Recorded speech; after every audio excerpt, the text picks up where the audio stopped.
you start to understand and accept that the life that you thought you were supposed to live, it was depicted by an older version of you who hadn't had the experiences or the knowledge that you now have to design or desire a new life. Hey, what's up, y'all? Welcome back to Living Well with Terrell, the place where we develop the mind, soul, and the body. I did that wrong. The mind, soul, and the body on a cumulative level. And today we're going to be talking about the soul.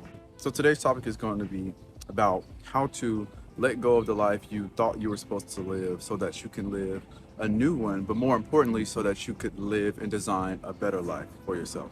So the inspiration behind today's video is basically, my background is crazy, y'all. I filmed this video once before, the lighting was better, but the vibe was off. Anyhow, the inspiration behind today's video is due to me going through a lot of things in 2024.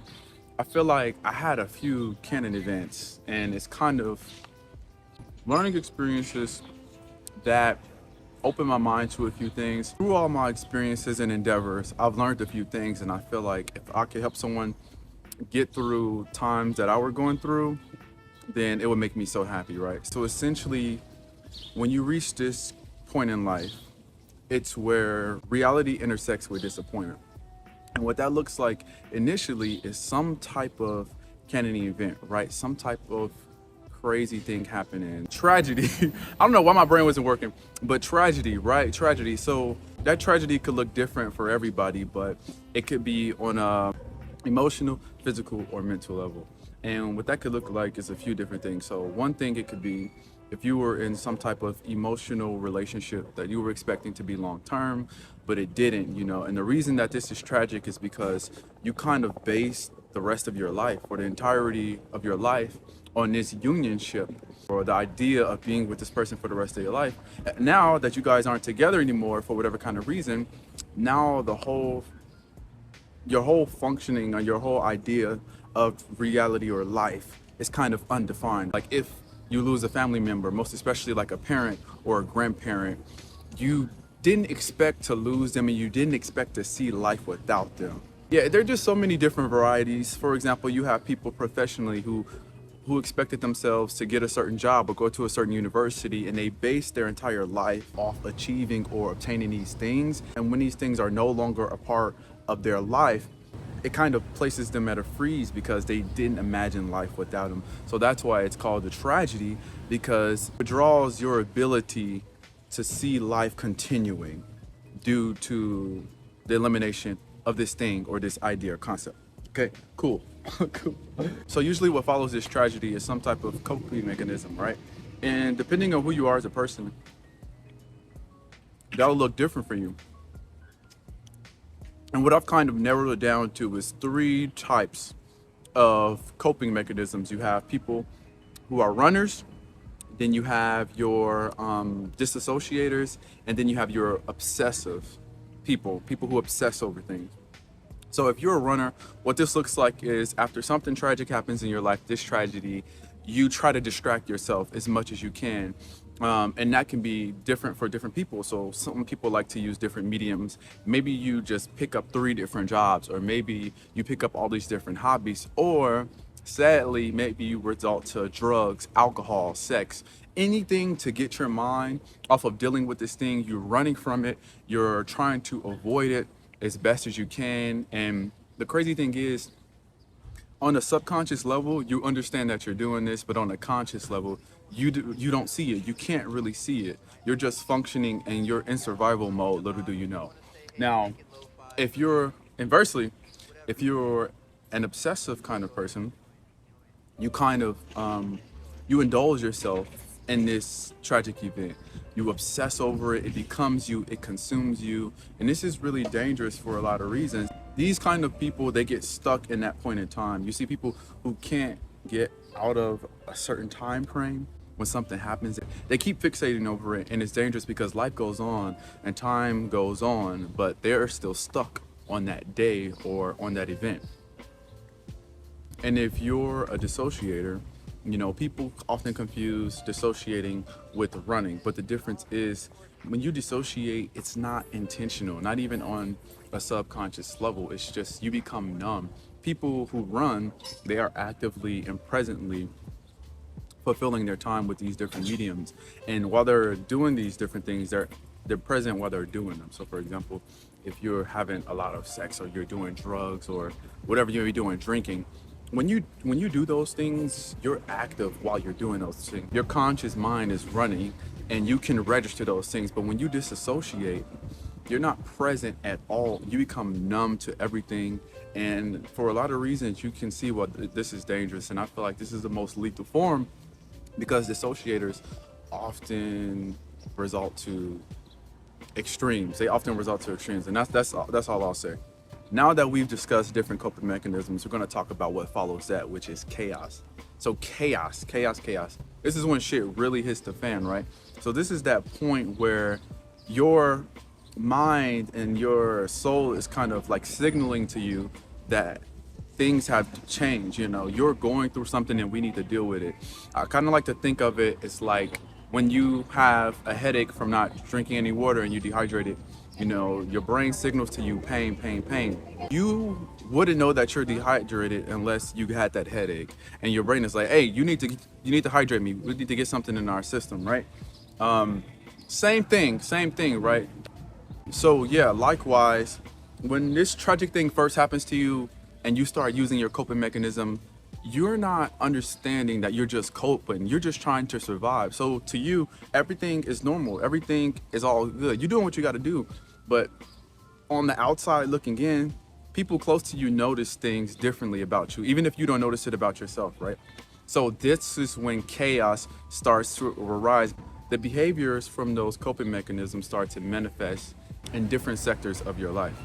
So for example, if you're a runner and you run from everything, you've been avoiding everything, you start to kind of like crash out. You begin to like, I don't know, let's say if you're abusing a certain medium, maybe you become a drunk, you become addicted, you become fixated on certain things. And then, eventually when you run, all chaos, all hell breaks loose. You you're not processing things. You're not processing how you're feeling. You're not processing your emotions. You're just busy. You're not taking any time to reflect. So there's going to come a point in time where all those things that you're running from, they're going to catch up to you, because you're going to become fatigued. You're going to get out of breath. And when they all catch up to you at once, oh shit, all hell is breaking loose. This is when, and I can speak personally because I learned that I'm a runner. And what happened was, I'm shopping one random day and I just bust out crying. I don't know where this shit come from. It wasn't planned. It wasn't intentional at all. There was no warning. It was just overwhelming. I was just hit with like a lot of feelings all at one time. And that's what happens when you run from things. You get out of breath. You can't run from ever, and they catch up with you. But the good thing about the chaotic phase is that even though it feels bad, it's not really bad. It's just, like I said, your soul, your mind is signaling to you that, changes have been made. And as long as you're holding on to the old plan, then we can't make new plans and pivot for your betterment, right? We'll talk about that more. But for example, if you're a person who obsesses over things, you're just going to become stuck in time, and life is going to leave you behind. You're in the bedroom, depressed, you replaying that tragic event over and over in your head. You're not moving forward in life because you're stuck in that time. So you get left behind. And this could affect you on a professional level. You're not showing up to work on time. You're not progressing at work. Your performance is slowly declining.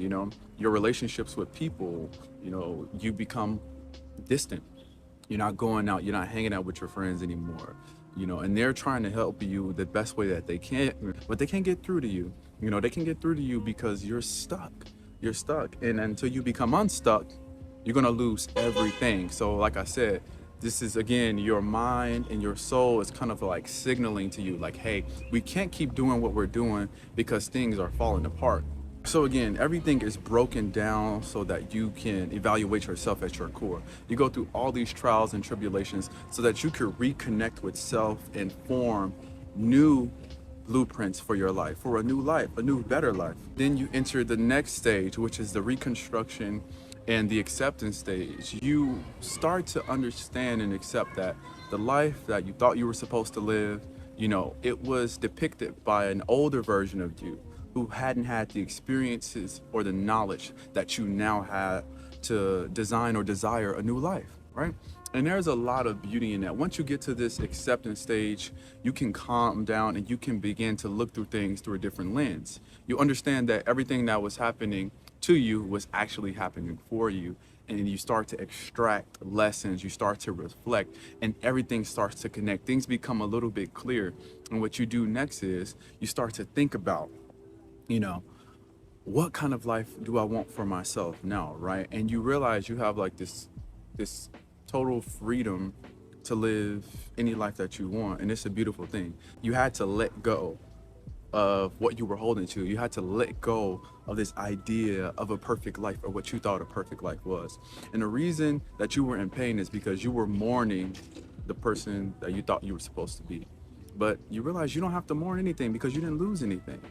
And, you know, looking back myself after going through the things that I went through, I realized, like, you know, I didn't lose anything. You know, I was fixated on this idea or this plan for my life because at that point in time, that's something that I really strongly desired. And I kind of like, I was attached to that, you know, and I was like, oh, this is how my life is going to be. If my life is like this, then I don't have no life. I didn't have a plan B, plan C, you know? So for me, when the canon event or things happened that changed the course, I kind of froze up because I'm like, oh shit, you know, this is, I can't let it go. So you're looking back, trying to grab, you know, what you should be leaving behind, because you can't move forward and look back at the same time. So that's what it comes down to. You realize that you didn't lose anything. So get that through your head, because I feel like once you understand that, you realize that you can move forward and build what it is that you want for yourself. And that brings us to the next stage, which is re-entering and being rebirthed.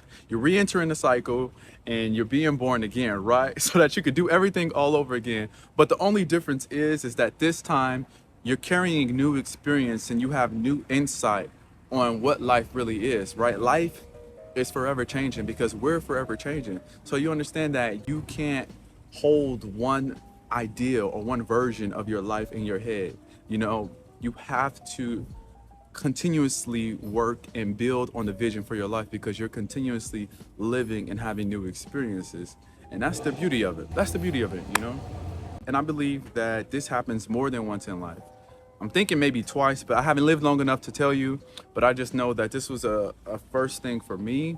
And I just know that I was so confused while it was all happening, you know? I was so confused. I was so lost. I was like, okay, this is supposed to happen like this, that, and that, you know? And my life is going to be like this, is going to be like that. But once things changed, I was frozen because I didn't have the insight, you know? So free yourself. Free yourself of all of that stuff.